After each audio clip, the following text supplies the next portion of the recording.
E aí, gente, tá todo mundo bem?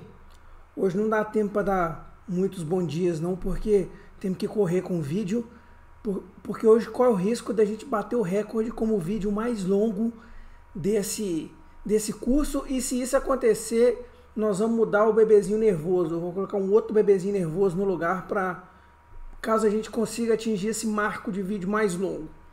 Bom, o que nós vamos ver hoje? Hoje a gente vai nós vamos nos concentrar nessa segunda parte do capítulo 9 lá do Griffiths, sobre emissão e absorção. O que a gente tinha até o presente momento que vai ajudar a gente nesse nosso objetivo de hoje?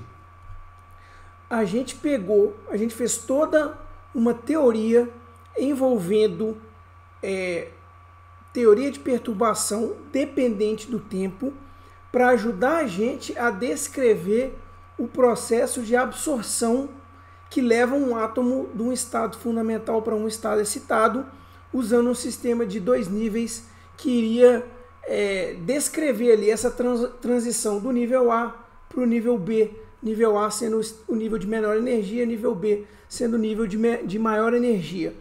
O que é a matemática, o que é a formulação lá da teoria de perturbação dependente do tempo ajudou a gente?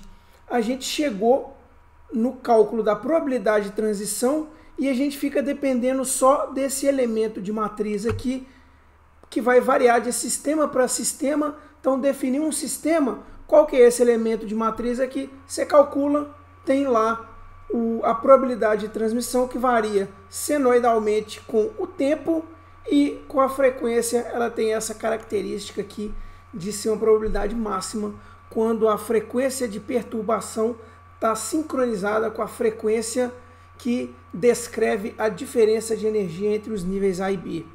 Correto? Então foi isso que a gente chegou no primeiro vídeo, que vai ser essencial para que a gente consiga cumprir os nossos objetivos, que é estudar do ponto de vista matemático a absorção e emissão em um átomo. Nosso ponto de partida será a partir... Lembra que a gente... Olha só, eu comecei aqui justamente no que fala de perturbações senoidais aqui, né? Nós terminamos falando que a nossa perturbação era senoidal, lá no vídeo 1, só que a gente não tinha descrito muito bem como que seria esse VAB. Então agora nós vamos fazer o seguinte: nosso VAB vai ser proveniente de ondas eletromagnéticas. Nossa perturbação vai vir de uma onda eletromagnética. Então você vai imaginar a incidência de uma luz monocromática em um átomo. Então, por exemplo, você jogou um laser num átomo, o que vai acontecer?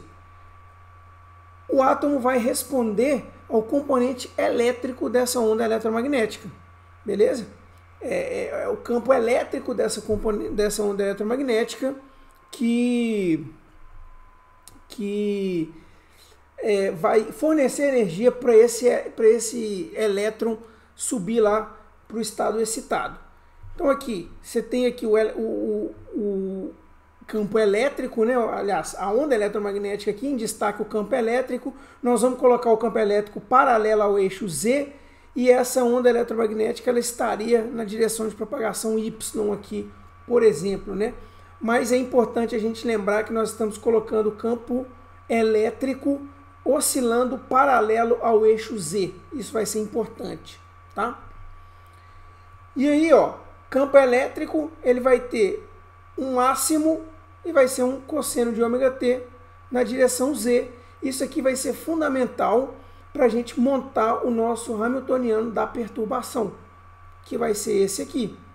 O que a gente fez? A gente simplesmente pegou a energia potencial associada a essa perturbação aqui e escreveu ela como uma galinha. Nenhuma novidade, né?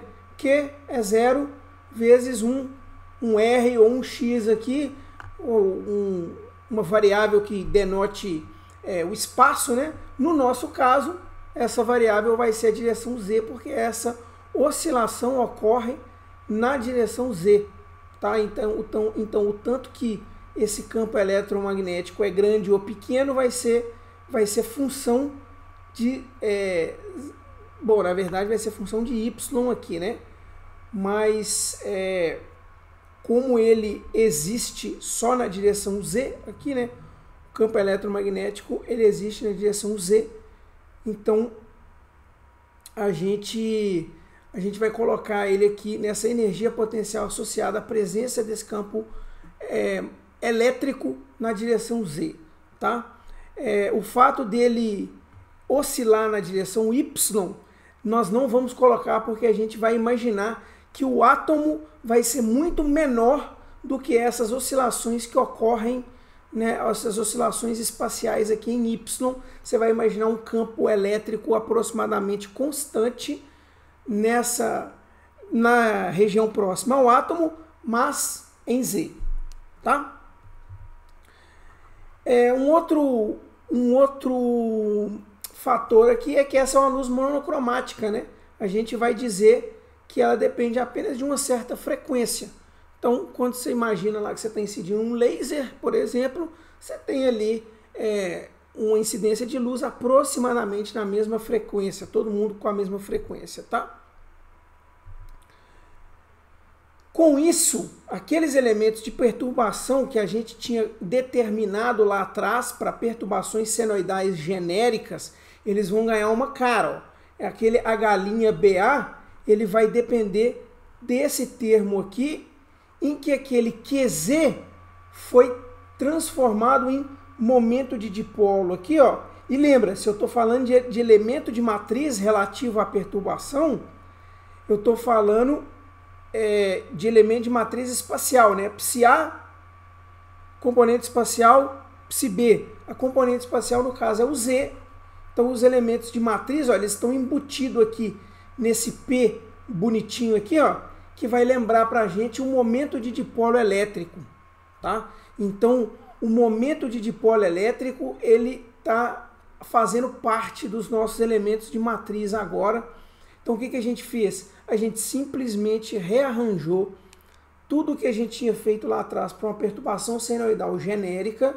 Agora a gente falou, não, nossa perturbação é um campo elétrico, e aí a gente simplesmente rearranjou tudo para que, do ponto de vista matemático, essa coisa, né, a gente fique representando ali a perturbação proveniente de um campo elétrico. Simplesmente isso. Então, você insere lá aquele Q é 0Z, o Q e o Z vieram para cá fazer parte do momento de dipolo elétrico, porque quando você vai falar de elemento de matriz, tem a integral espacial, e o único camaradinha daqueles que a gente colocou aqui atrás, ó, que faz parte da integral espacial, é o Z. Então, quando a gente configura o nosso elemento de dipolo, ele fica com essa cara aqui, ó. O elemento de matriz, desculpa, ele fica com essa cara aqui, em que o P é o nosso elemento de matriz, que foi colocado desse jeito aqui para a gente lembrar do momento de dipolo elétrico, tá bom? Então, aquele VBA genérico que a gente colocou lá atrás, ele é menos P é 0, em que P é o nosso elemento de matriz. Ok? Então, volta lá para trás, o que a gente fez no vídeo 1. Você vai ver que a gente vai estar simplesmente substituindo nas nossas contas o VBA por esse carinha aqui. H' AA e H'(BB), eles continuam 0, e aqui eles são 0, 0 mesmo. Porque você vai ver que a gente vai fazer contas daqui para frente com o átomo de hidrogênio. O átomo de hidrogênio ele tem autofunções pares e ímpares. Então, se a hora que a gente fizer Z com os nossos psis do átomo de hidrogênio ao quadrado aqui, ó, ela ao quadrado nem precisava de ser a do átomo de hidrogênio, né? Porque você tá com um módulo quadrado aqui. E aí o Z torna essa integral que faria parte desse elemento de matriz aqui e desse elemento de matriz aqui, a presença do Z torna essa integral sempre ímpar e avaliada no intervalo simétrico lá de menos infinito a infinito. Você vai encontrar sempre 0, tá bom? Então, os elementos de matriz, a galinha AA e a galinha BB, são zero, o que significa que toda aquela nossa teoria que a gente montou lá atrás está válida, todas aquelas equações são válidas com todas essas substituições aqui que a gente fez para adaptar o campo elétrico nela. Ok. Então, vamos continuar com as nossas adaptações, fazendo substituição naquelas equações lá do nosso primeiro vídeo aqui do capítulo 9. Se eu, então, usar aquelas equações para descrever a probabilidade de transição que um átomo vai ter de ir do estado A para um estado B superior em energia, a partir do momento que ele foi iluminado com luz monocromática, eu vou ter essa equação aqui, em que o VAA foi substituído pelo P é zero. Simplesmente isso. O menos sumiu porque é ao quadrado, etc e tal. Eu vou ter essa probabilidade de transição de A para B, em que A é um nível de energia menor do que B. Lembrando sempre que a diferença de energia entre esses dois níveis vai ser igual a H cortado ômega zero, em que ômega zero é a energia do fóton que o átomo tem que absorver para ir de A para B. Então vamos recapitular o que acontece. Você tem um átomo no estado A, ou um elétron no nível de energia A, de um certo átomo, ele vai absorver um fóton de energia H cortado ômega, em que ômega é a frequência desse cara, e corresponde justamente aqui à diferença de energia entre os dois. Então, absorveu, o que vai acontecer? Ele vai fazer a transição para o estado de energia EB, né? Esse fato aqui eu deveria ter apagado eu deveria ter apagado esse fóton aqui, né? Porque ó, o fóton vem, ele absorve o fóton e sobe para B. Eu deveria ter apagado esse fóton aqui, seria melhorzinho. Não vou fazer isso artificialmente, porque senão vai ficar feio, tá? Mas você entendeu que ele absorveu esse fóton aqui, foi absorvido por esse carinha aqui que passou de A para B. O que você está descrevendo é um processo que na física é conhecido como absorção, tá? A gente estudou isso lá na física moderna. Existem experimentos em que você vê as linhas de absorção de um determinado átomo, você ilumina ele com vários comprimentos de onda e vê quais comprimentos de onda que não passou por esse átomo. Então, se não passou, é porque o átomo absorveu o fóton correspondente, né? Vocês devem estar lembrados lá do estudo em física moderna, das linhas de absorção. Então, é isso aí. Está no estado A, absorveu o fóton, estado B, probabilidade de fazer a transição, dada por essa equação aqui que a gente estudou como chegar nela na primeira videoaula, e hoje a gente adaptou ela para perturbação via campo elétrico, via onda eletromagnética.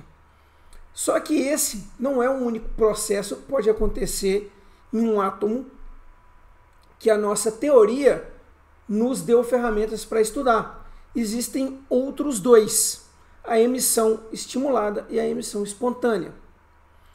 Lembra da física moderna, a gente também viu as chamadas linhas de emissão, né? Elas foram obtidas ainda lá na antiga teoria quântica e usando equações da antiga teoria quântica para chegar lá na série de Lyman, série de Balmer, né? Os trabalhos do Heisenberg. A gente viu aquilo tudo em física moderna também. Então, não era... antes da teoria quântica, emissão e absorção já eram bastante conhecidos. O interessante que a teoria quântica ajuda a gente aqui a visualizar é a chamada emissão estimulada, que tinha sido prevista pelo Einstein lá em 1917, antes mesmo do Schrödinger. O Einstein, estudando interação entre radiação e matéria, percebeu, falou, Se eu tiver um átomo num estado excitado, o que a gente tem de experimentos aqui hoje indicam para a gente que ele não vai ficar lá para sempre. Que ele vai ter um tempo de vida nesse estado excitado, ele vai ficar lá por um certo tempo e vai decair. Então, o Einstein fez estudos para tentar calcular esse tempo de vida e preveu que a emissão estimulada, ela era, né, o gatilho da emissão estimulada era um outro fóton. Então, você tem um elétron no estado superior lá de um certo átomo, hora que ele recebe um fóton que corresponde a diferenças de níveis com o nível de baixo, ele pode decair. E isso é meio contraintuitivo. Você aceita bastante, né? Ou pelo menos na época, aceito bastante que o átomo vai, absorve um fóton, fica com mais energia e sobe, mas que um fóton poderia estimular ele a cair e liberar um outro átomo, isso não era muito... não é que não era aceito, mas o pessoal não tinha pensado nisso ainda, e o Einstein pensou primeiro que todo mundo. Depois veio a teoria, a teoria que a gente está estudando, né, que é bem depois de 1917, veio ajudar a gente a explicar isso. Então, vamos lá, um átomo se encontra em um estado excitado. Se você fizer todas as contas, né, se você for lá na primeira videoaula e fizer todas as contas partindo de que o átomo esteja no estado excitado, ou seja, Cb vai ser 1 e Ca vai ser 0, lá no inicinho. Seu ponto de partida, o jeito que você preparou o sistema, você preparou com Cb igual a 1 e Ca igual a 0. Se você voltar e fizer todas aquelas contas, vai mudar uma ou outra coisinha durante as suas contas lá. Por exemplo, o termo lá que você joga fora, né, que a gente falou, não, esse termo aqui é muito menor do que o outro, o termo ele vai trocar. Né? Se você voltar lá no primeiro vídeo, lá onde tinha aquele ômega menos ômega zero no denominador, aí você falou assim, ômega é próximo de ômega zero, então esse termo aqui vai sair fora. Vai acabar sendo outro termo que vai sair fora. Só que aí você vai arrumando as equações todas lá, a partir desse ponto de partida inicial em que o Cb é 1 e Ca é 0, ou seja, o átomo está no estado excitado. Quando você parte de lá, você vai chegar na mesmíssima equação para a probabilidade de transição. Mesmíssima equação. E isso te indica que o mesmo mecanismo por trás da absorção de ir de A para B, né, tá por trás do decaimento de B para A. Então, o mesmo mecanismo, o fóton jogando de A para B, joga o átomo de B para A.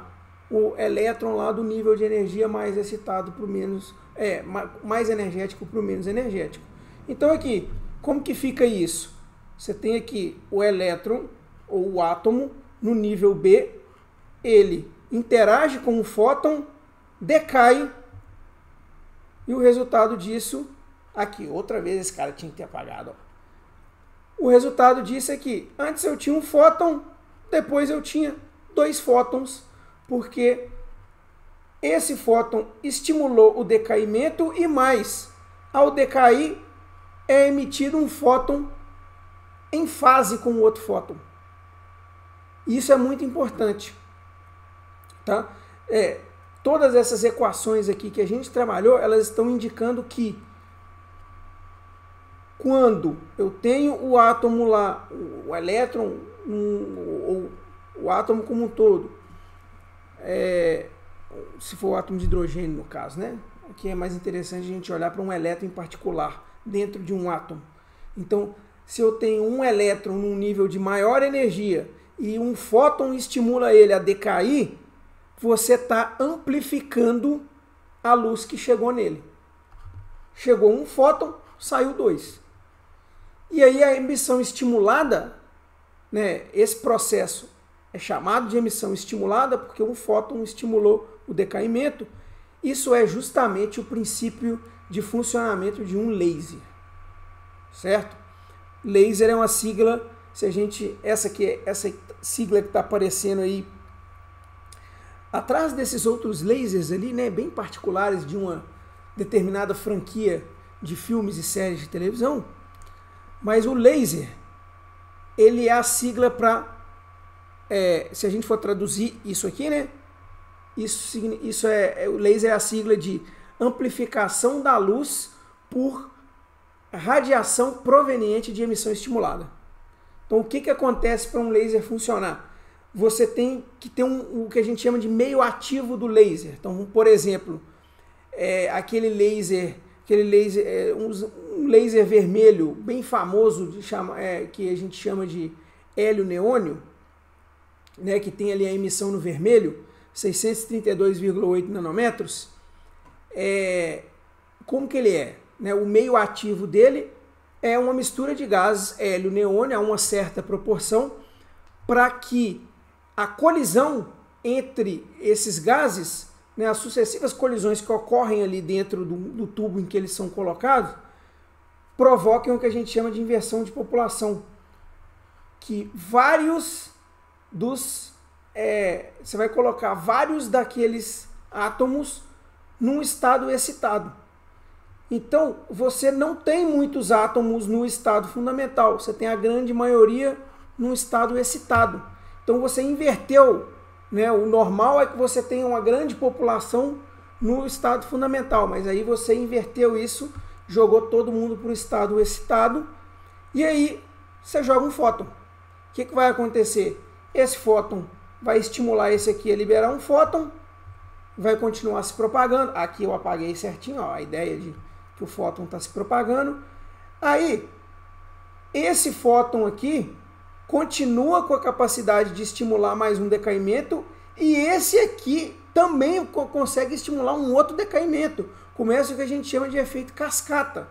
Vários fótons vão sendo criados e vários decaimentos vão sendo estimulados. Então aqui, esse par aqui de fótons estimulou mais um decaimento, e aí gerou mais um fóton, e assim por diante. E aí você vai amplificando a luz, e essa luz é coerente, porque todos os fótons saem em fase, e você conseguiu ver isso através dos cálculos que a gente fez na primeira videoaula e adaptou para a excitação via campo elétrico. Tá? Então, hora que você vê que o fato da matemática ser idêntica te indica, né, para absorção e para emissão, te indica essa amplificação do fóton, né, o fóton incidente, e por meio desse processo de emissão estimulada, tendo como resultado, né, a amplificação e a coerência da luz resultante, né, que atravessa ali o seu sistema.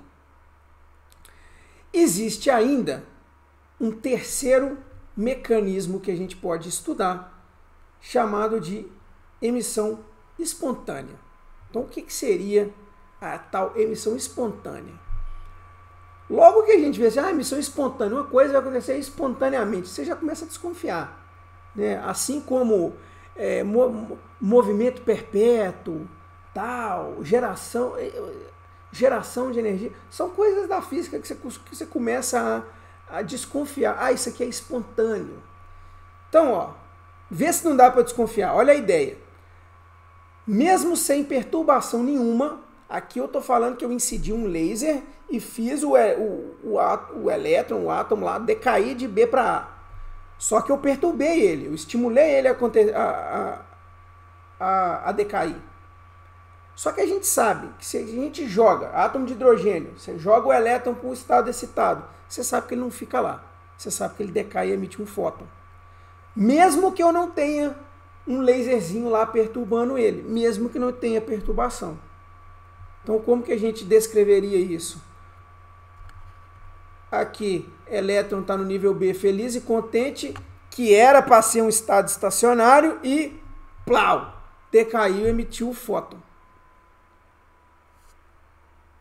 Então você desconfia, pô, mas não tinha que, a gente fez as contas lá, tinha que ter alguma coisa que estimulasse esse cara a decair.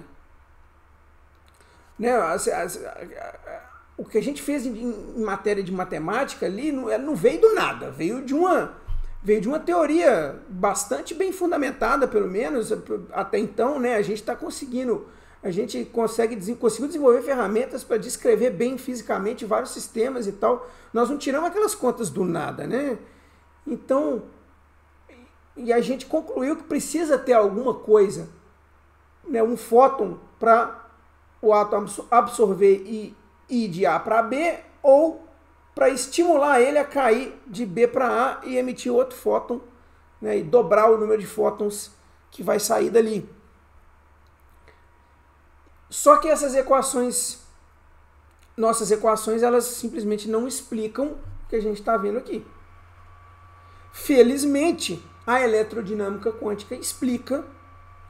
Não é o escopo do nosso curso, mas o que eu posso adiantar é o seguinte: esse mecanismo aqui, que é chamado de emissão espontânea, na verdade, de espontâneo ele não tem nada. Ele é também uma emissão estimulada. Só que é mais difícil da gente sacar ou da gente entender qual é o nosso fóton que está perturbando o carinha aqui em B para ele decair para A e provocando essa emissão estimulada. Então, a eletrodinâmica quântica explica isso, né? A gente precisa dela para entender a origem do campo eletromagnético responsável por esse fóton aqui, tá? Aí eu peço que você lembre do estado fundamental do átomo do oscilador harmônico, lá na quântica 1.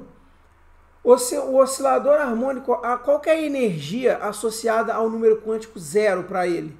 É meio de H cortado ômega. Então ele tem uma energia associada, uma energia mínima diferente de 0, certo?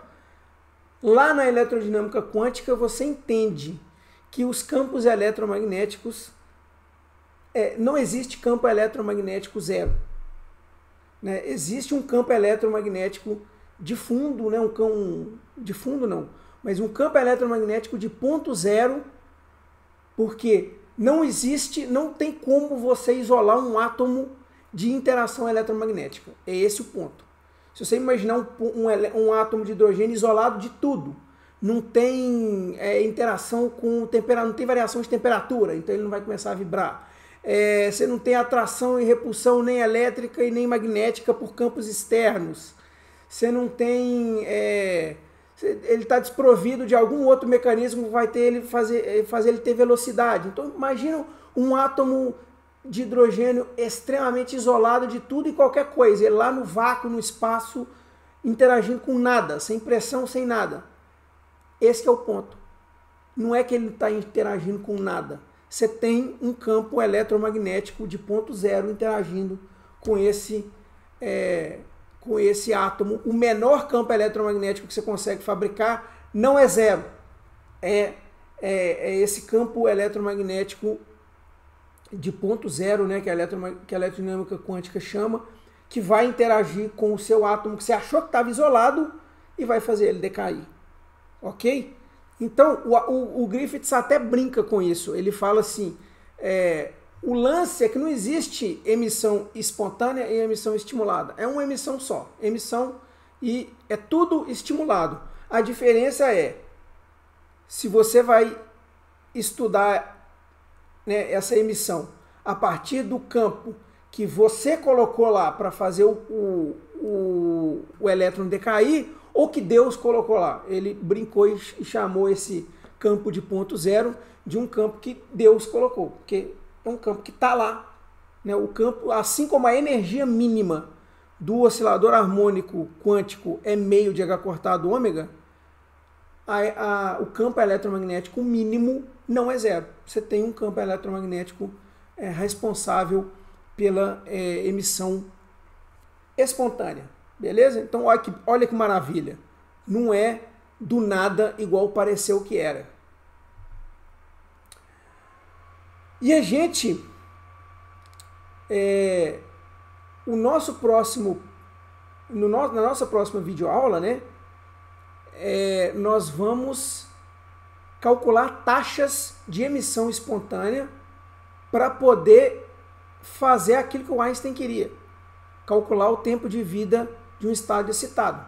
Então, se você consegue calcular a taxa com que um estado excitado decai por emissão espontânea, você consegue obter o tempo de vida.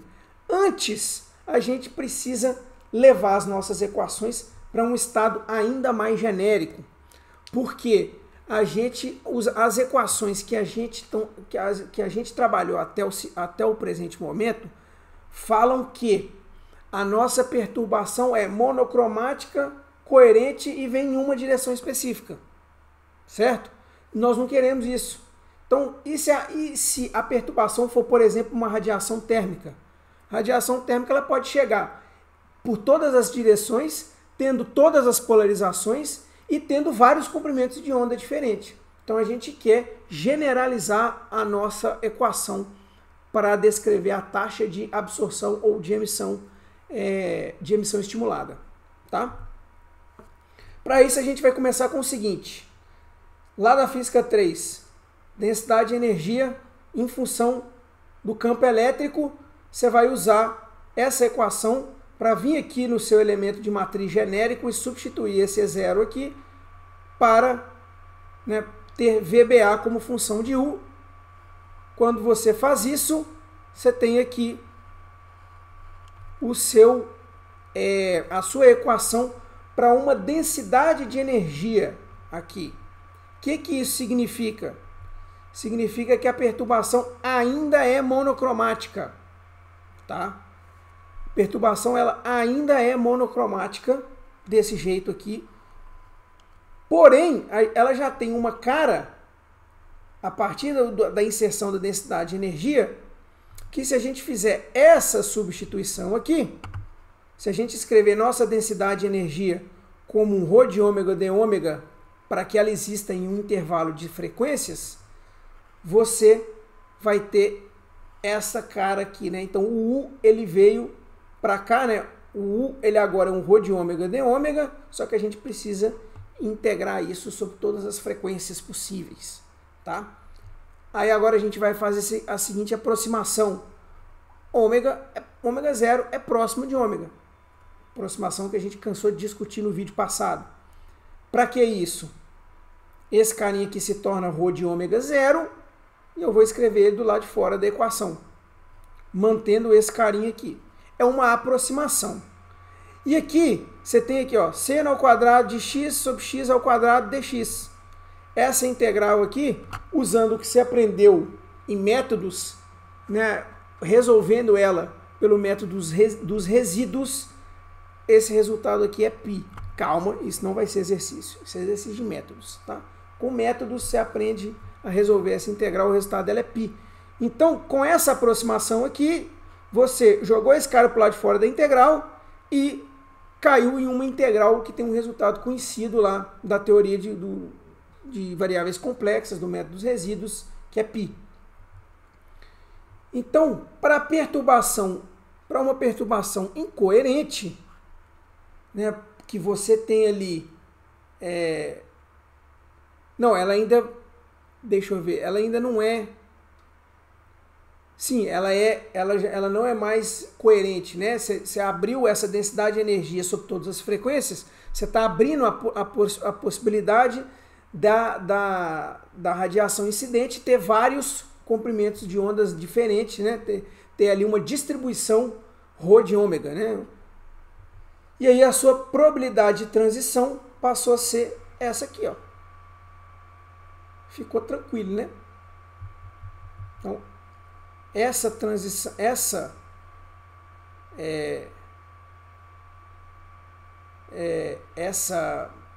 esse trambolho todo aqui virou simplesmente isso aqui. Beleza? Esse T aqui, ó, ele veio... Você vai usar esse resultado aqui, ó, seno de x, x ao quadrado, ok? Pá, esse carinha aqui é π, só que se o argumento não tiver nada, né? Você tem o t aqui no argumento. Então, a hora que você fizer as substituições correspondentes aqui, o resultado ele não vai ser exatamente π, mas π vezes t, e deve sobrar mais algumas constantes aqui para matar esse 2, certo? Ó. T sobre 2, né? Então vai ser π t sobre 2. Beleza? É isso aí. E aí seu resultado para a probabilidade de transição é esse aqui. O que nós estamos fazendo mesmo? Nós estamos calculando a probabilidade de uma emissão estimulada, porém a luz incidente não é mais monocromática e polarizada. Aqui a gente já tornou ela incoerente, só que agora... antes vamos observar aqui, ó, ela deixou de ser senoidal no tempo e passou a variar linearmente com o tempo. Então o que acontece? Se eu incidir luz com vários comprimentos de onda por todas as direções do espaço, você vai começar a ter uma probabilidade linear. Quanto mais luz você incidir, maior é a probabilidade de transição. Ok, isso já é mais de acordo com o que a gente achou que devia ser lá no início. Lembra que a gente ficou meio surpreso com aquele gráfico senoidal lá no gráfico passado? Agora já é linear. Ó. Então, agora nós vamos fazer o seguinte, a gente define uma taxa de transição como a derivada da probabilidade de transição no tempo. E vai simplesmente sumir esse tzinho aqui com a derivada, né? Moral da história, você tem uma taxa constante de transição para a emissão estimulada por uma perturbação que vai trazer aqui, ó, vários comprimentos de onda dados por essa densidade aqui de comprimentos de onda ρ de ômega zero. Então beleza, ó. A gente já colocou aqui uma perturbação que não depende de um único comprimento de onda, mas sim de um espectro de frequências. Só que a gente ainda não colocou na nossa matemática que ela tem que vir de todas as direções. Até o presente momento, com essas contas aqui, nós temos ainda, ó, esse carinha aqui, ó, lembra que ele depende só de Z. Então a gente tem sim um espectro de frequências, diferentes frequências vindo para estimular o nosso átomo a decair, mas nós não temos todas as direções, nós ainda estamos presos no eixo Z. Como que a gente faz para generalizar isso?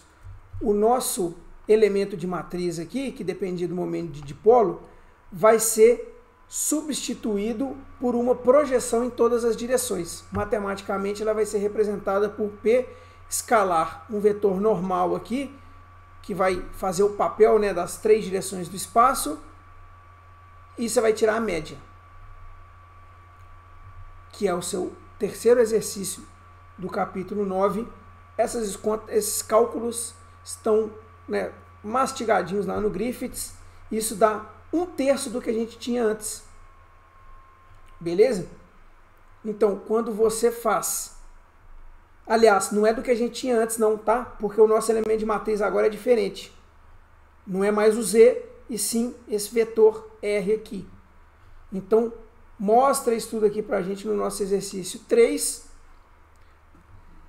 E a equação para a taxa de transição ficou essa aqui, com o elemento de matriz de momento de dipolo tendo agora R e não Z, e tendo aparecido esse 3 aqui, porque você fez uma média nas três direções do espaço. Tá? Então, quando você fizer essas continhas aqui, você vai entender a média que nós estamos tirando ali. Nós estamos pegando a polarização em Z e estamos abrindo para que ela esteja, né, ou para cima ou para baixo e nas três direções do espaço, para que você consiga ali reproduzir uma luz incoerente, né? Uma luz que pode ter vários comprimentos de onda e que pode ser proveniente de todas as direções do espaço. Então, chegamos então na última equação desse vídeo para a taxa de transição de perturbações incoerentes, mas o mais importante mesmo era entender emissão, absorção, emissão espontânea, emissão estimulada e absorção, e ver como que os cálculos para a absorção e emissão estimulada, a gente tinha feito eles lá atrás, na verdade. A gente só adaptou eles para perturbação por um campo elétrico e enxergou essa possibilidade de amplificar a luz incidente. Certo? Isso tudo com a teoria que lá atrás foi feita com perturbação dependente do tempo. Ok? Então, é um mecanismo essencial para a gente estudar a dinâmica quântica. Então, ficamos por aqui. Aqui, tinha esquecido aqui de comentar essas duas últimas frases aqui, Essa é a taxa de emissão estimulada para a luz incoerente não polarizada. No próximo vídeo nós vamos estudar melhor a emissão espontânea com o objetivo de calcular taxas de transição e mais transições permitidas e proibidas entre os diferentes níveis do átomo de hidrogênio. Então um elétron que está em Psi 200 pode decair para Psi 100? Pode sim ou não? Então a gente vai determinar isso lá no próximo vídeo, tá? Vamos dar uma olhadinha aqui no tempo. Espera um minutinho. Deixa eu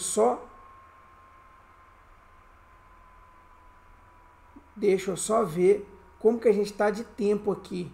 Não batemos o recorde.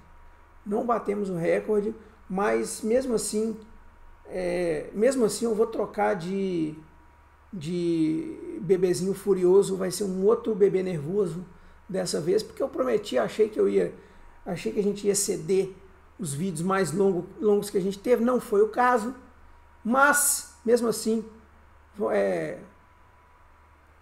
aqui, ó, você já está vendo, e agora eu não vou arriscar apontar não, para saber onde é que está o bebezinho. Pera aí, deixa eu fazer as contas aqui. Eu acho que esse bebezinho está aqui, ó. Acho. Tá? Esse novo bebê nervoso. No mais, gente, aquilo de sempre, qualquer coisa, fala comigo, qualquer dúvida, e até o videozinho de emissão espontânea fica assim.